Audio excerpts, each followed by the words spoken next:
আজ আমি রান্না করে নিব রুই মাছ ভাজা।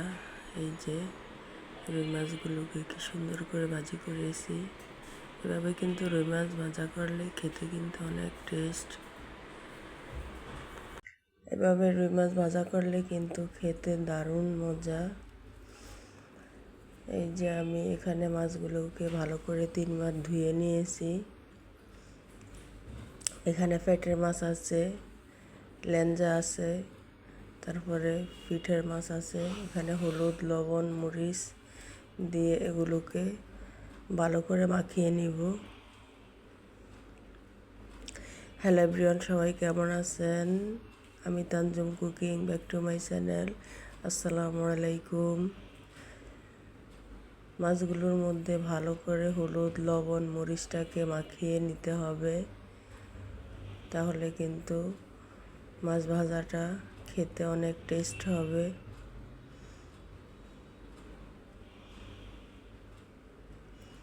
আমার রান্নাগুলি দেখে যারা যারা আমার চ্যানেলটিকে সাবস্ক্রাইব করে আমার পাশে আছেন, তাদেরকে জানাই অসংখ্য ধন্যবাদ, অসংখ্য ভালোবাসা।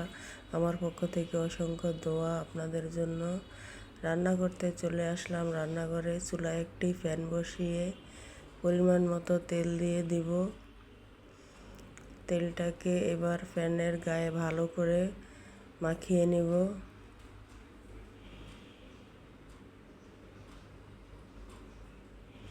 মাখানোটা শেষ। এবার তেলটা গরম হতে দিব।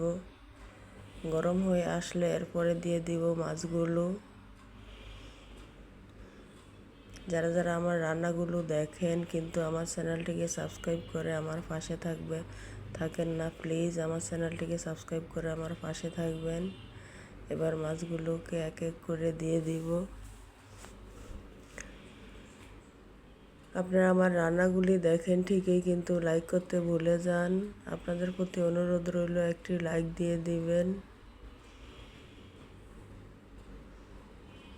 মাছগুলো সম্পূর্ণ দেওয়া শেষ।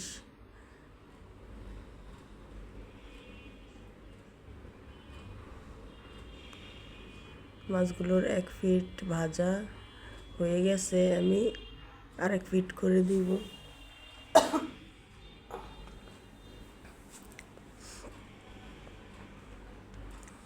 লাইক কমেন্ট শেয়ার করতে ভুলে যাবেন না। লাইক কমেন্ট শেয়ার করে দিবেন। মাছগুলোকে আরেক পিঠ করে দিয়েছি। ও পিঠ কিন্তু হয়ে গিয়েছে, এবার আরেক পিঠ করে দিব। মাছ কিন্তু বেশি কড়া ভাজলে খেতে ভালো লাগে না, চোবা চোবা লাগে, তাই মাছটাকে বেশি কড়া ভাজা যাবে না। মাছটাকে আমি যেভাবে ভেজে নিচ্ছি ঠিক ওরকমই ভাজতে হবে। একেবারে কম ভাজলে কিন্তু আবার খেতে ভালো লাগে না, একেবারে কড়া ভাজলেও কিন্তু শক্ত হয়ে যাবে, খেতে ভালো লাগবে না। তাই এরকমভাবে ভেজে নিতে হবে।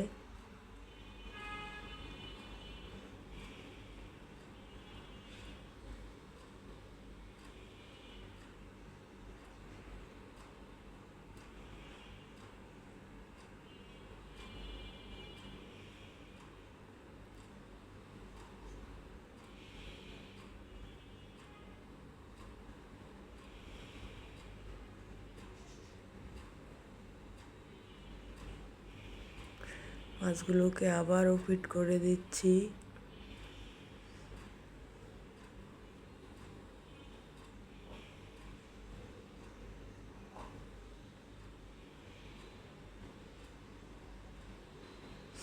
একটু লালচা লালচা করে ভেজে নিতে হবে। যে মাছগুলো আমার লালচা হয়ে আসছে, মাশাআল্লাহ দেখতে কত সুন্দর হয়েছে, খেতেও কিন্তু অনেক টেস্ট হবে।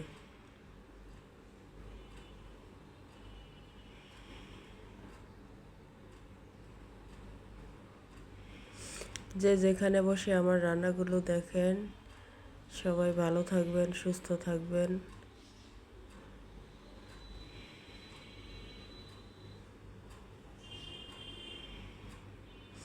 এই যে আমি এখানে পেঁয়াজ মরিচ কেটে নিয়ে হলুদ, লবণ, মরিচের গুঁড়া দিয়ে হাত দিয়ে মাখিয়ে নিয়েছি পেঁয়াজগুলোকে। এবার এগুলাকে দিয়ে দিব প্যানে।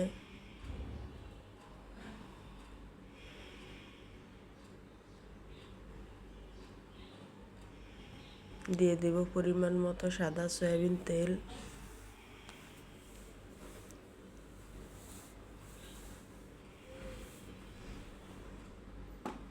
এবার এগুলোকে আবার কিছুক্ষণ ভেজে নিব।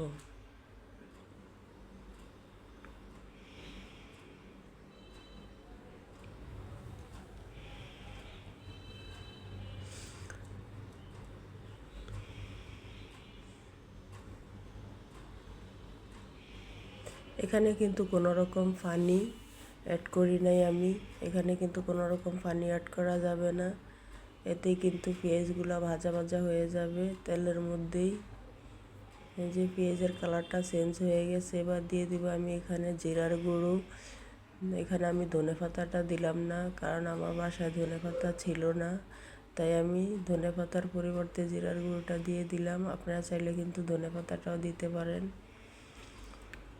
জিরার গুঁড়োটা দিলে কিন্তু খেতে অন্যরকম একটা টেস্ট হয়, স্মেলটা অনেক ভালো আসে, তাই আমি জিরার গুঁড়োটাই ব্যবহার করে নিলাম।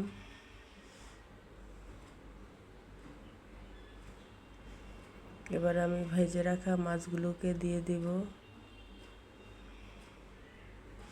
মাছগুলোকে দিয়ে পেঁয়াজের সাথে ভালো করে মাখিয়ে নিব।